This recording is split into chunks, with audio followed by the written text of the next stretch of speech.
అన్నదాతలకు బేడీలు వేయడమా? సిగ్గు అన్నదాతలను జైల్లో నిర్బంధించడమా?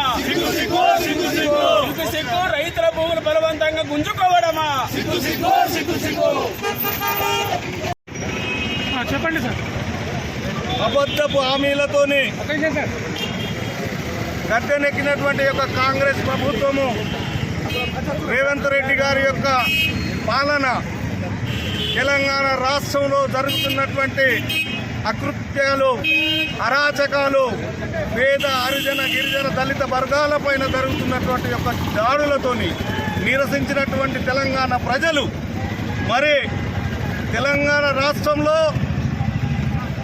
రాక్షస పాలన నడుస్తున్న సందర్భంలో మరి మొన్న జరిగినటువంటి లెక్చర్ల గిరిజనులపై దాడి, మరి అల్లుడు అదేవిధంగా బామ్మర్ది అన్నదమ్ముల కోసం ఏదైతే ఫార్మా కంపెనీలు నిర్మిస్తున్నాడో దానికి బలవంతంగా భూములను పేద గిరిజనుల యొక్క భూములను లాక్కోవడం జరిగింది.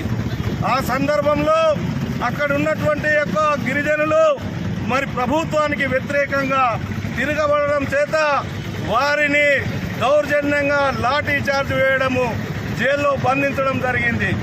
అదేవిధంగా మొన్నటికి మొన్న అక్కడ ఉన్నటువంటి యొక్క గిరిజన రైతు మరి ఆయనకు హార్ట్ అటాక్ రావడం జరిగింది. ఆ సందర్భంలో మరి ఆయనను హాస్పిటల్కు తరలించే సందర్భంలో ఏమి కాంగ్రెస్ యొక్క ప్రభుత్వం వారిని బేడీలు వేసి, ఒక దొంగలకు బేడీలు వేసినట్టుగా బేడీలు వేసి మరి రైతు నాయకుల్ని హాస్పిటల్కు తరలించడం జరిగింది. మరి ఇలాంటి దౌర్జన్యాలు చేస్తున్నటువంటి ఒక కాంగ్రెస్ పాలన మరి ప్రజలు విసిగిపోయారు. తొందరలోనే కాంగ్రెస్కు బుద్ధి చెప్పే రోజులు దగ్గర ఉన్నాయి. కాబట్టి ఏదైతే తెలంగాణ ప్రజల్ని హింసిస్తూ అకృతి పాలన సాగిస్తున్నటువంటి యొక్క రేవంత్ రెడ్డి పాలనకు వ్యతిరేకంగా నేడు బీఆర్ఎస్ కు సంబంధించిన తరఫున మేమందరం కూడా మరి రైతుల పక్షాన నిలబడుతూ వారి మీద జరిగినటువంటి గిరిజనుల మీద జరిగినటువంటి దౌర్జన్యాలను తీవ్రంగా ఖండిస్తున్నాం.